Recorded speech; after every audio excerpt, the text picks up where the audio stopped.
times are a changing. You know, it was really weird to come back to wrestling and see they have like a bunch of ads and stuff on the mat and whatnot now. It's just really weird, really odd. But today we're checking out 10 WWE PG Era Rules that don't exist anymore. This should be fun to see, right? Click the top link in the description to show some love to the original upload of the content. I got some bangers. If you want to hang out with me and the flock live on Twitch, click that bottom link. I've also got a free Patreon with a whole bunch of free bonus content that I cannot react to on YouTube. Full match reactions and all of that over there on Patreon. Got over 100 hours of bonus content there. Check it out. That being said, let's get right into the video. The PG era of WWE is over, and so are these 10 rules. However, WWE should have probably kept this first one, and that's number 10, chair shots to the head. In 2010, WWE wrestlers were banned from hitting each other in the head with chairs. This was mainly because of the long-term brain damage those types of moves can cause. I guess. The no chair shots to the head rule was strictly enforced too, as Triple H and Undertaker found out. I'm wrestling Triple H, and we're figuring like, I'm the most tenured guy here. You're his son-in-law. Surely we can get away with it. Nah. He fined our ass too. I remember getting my check. For definitely ought to pay that fine. Big, Fuck you. Big minus on there. And I was like, son of a and I called him up right away. I said, did you get fined? And he was like, yeah, I got fined too. And I was like, what the hell good is it to be his son-in-law or his most tenured guy and you still can't, but he had to set an example, right? And that's what he did. WWE's ban on chair shots to the head stayed pretty firm for about 10 years. However, in 2020, the concerto was brought back during Randy Orton and Edge's feud.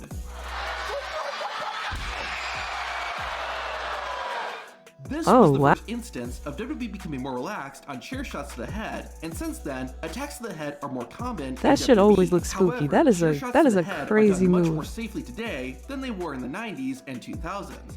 The wrestler getting hit by the chair does a much better job of protecting themselves, and the wrestler using the chair is much more mindful of their opponent's safety. This is the main reason why WWE has gotten rid of this rule. Here it comes.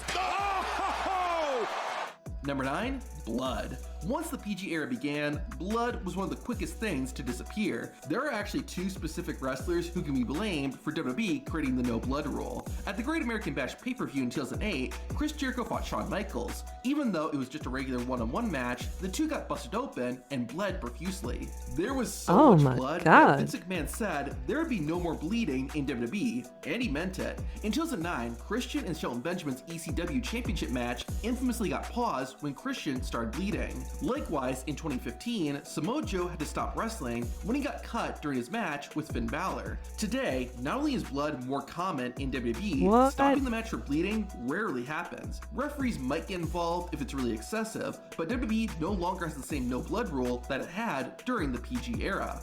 Number 8, scripts. Before the PG era, WWE wrestlers would usually I guess that was a pretty slow one to deliver the phase message out. the writers needed, but say it in their own unique way. However, once the PG era arrived, everything became significantly more scripted. Wrestlers were given pages of exact dialogue to recite and were very rarely allowed to deviate. Some WWE scripts were leaked during the PG era, and you can see just how much wrestlers had to memorize. Part of this was to ensure wrestlers didn't say anything they weren't supposed to, which was very important when WWE became a more had to remember a lot of shit, bro. This also made the wrestlers feel less authentic and led to some awkward moments when they messed up their scripted lines.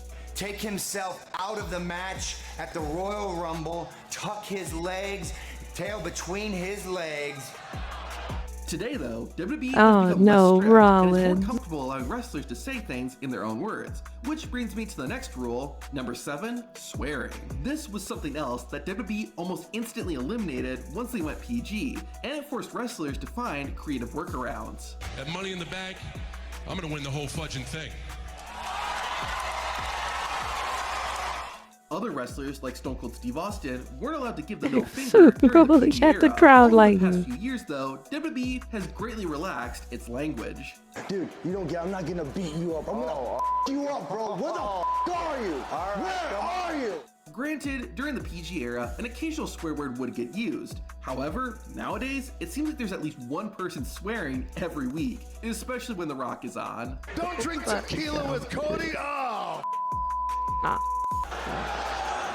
Number 6, sex. WWE was kind of weird about their rules about sexualization of women during the PG era. The company wasn't doing or showing anything nearly as spicy as they were during the Attitude and Ruthless Aggression eras. However, WWE still had the occasional swimsuit match, and there was an emphasis on the sex appeal of the female talent. Then, in 2015, when the Divas Revolution began, a lot of this got toned down. There was more of a focus on the athleticism and wrestling ability of the female wrestlers. While WWE is still going strong with that, they are much more willing to spice things up. A perfect example of this is the Liv Morgan, Rhea Ripley, and Dominic Mysterio storyline, or that segment with Indy Hartwell, Dexter Lumis, and Johnny Gargano. Oh, you beast!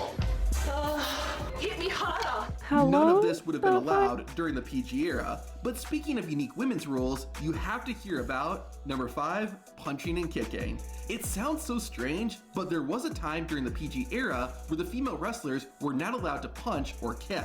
Former Divas champion Michelle McCool revealed this during a 2024 podcast. Y'all were told at one point to not punch and kick? to do not punch and kick. At all. During our matches, Victoria and I had to redo the match because we were told our punches look better than the guys. And at the time, one of the top guys was standing there, Jericho, and he said, if their punches look better than the guys, that's a guy's problem. Yeah, that's not y'all's problem. We thought they were ribbing us, and we literally had to go change our clothes, get back into our gear, go out and redo the match. So you went back out to the same that's audience. That's when the rule was made, no punching and kicking. If you watch one women's match today, you'll see that this rule clearly isn't alive anymore. Number 4, kid stuff. It's not necessarily a rule, but have you noticed how much less WWE is pandering to children? One of the main reasons the PG era started was so that WWE could more easily market to kids. This led to the creation of a WWE magazine specifically for children, and a number of crossover movies, including ones with Scooby-Doo, Fred, and Surf's Up. WWE even launched a G-rated show called Saturday Morning Slam. This show was less violent and more comedic than Raw or SmackDown, even by PG era standards. Saturday Morning Slam was so sanitized that they even had to remove some of the lyrics from wrestlers' theme songs.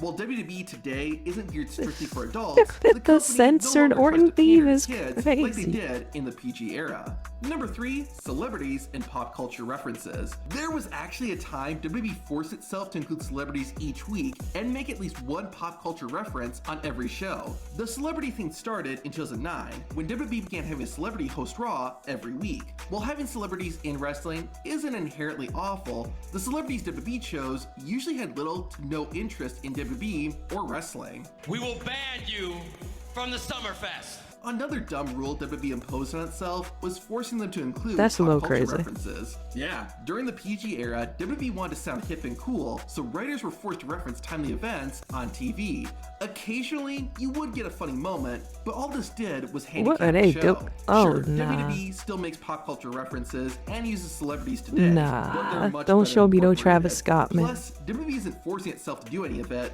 unlike during the PG era. Number 2, acknowledging other companies. Granted, this was more of a Vince McMahon rule than strictly a PG era one, but it's worth bringing up just because of how radically different it is. During the PG era, it was very rare to hear even a slight mention of another wrestling company or from a wrestler working in another organization. It was borderline impossible to see the fucking universes merge. Bring up WWE's biggest competitor at the time, TNA. Speaking of TNA, in 2008, WWE wrestler Robbie McAllister infamously attended a TNA event as a fan. The cameras showed him on TV, and once WWE found out he was there, he was ordered to leave. Ultimately, this led to Robbie and his I would have been so mad if they showed me on that fucking camera, bro. Oh my god. TNA, and even having TNA wrestlers and Y'all championships not appear hiring? on their show.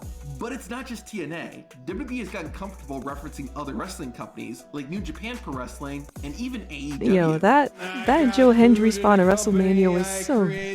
All stuff that would never happen during the PG era. And number 1, wrestling. I'm not only talking about the word wrestling being unbanned, but just the image of the company. It's fair to say that throughout Vince McMahon's leadership, WWE was always trying to act like it wasn't wrestling. However, it was in 2011, during the PG era, that the company stopped referring to itself as World Wrestling Entertainment and began exclusively using the name WWE. It was also during this time that WWE told news outlets to refer to the company as an entertainment company rather than a wrestling company. In general, it felt like the PG era was a period period when WWE was trying its hardest not to refer to itself as wrestling in any shape or form. Since then, however, WWE has loosened up a lot. Wrestlers actually call it wrestling now. We're wrestlers in a wrestling ring. Let's just freaking wrestle. Damn it! I love professional wrestling. Damn it, I love that this rule no We ain't longer superstars exists. or wrestlers. What I don't love, though, are these awful returns. To see Yeah. the worst WWE returns ever, watch the Quebec. I like this fucking still shot of egg. Yo, this is me anytime a non-WWE wrestler pops up and I don't know who the fuck they got. Chad has to help me every time, like, yo, bro.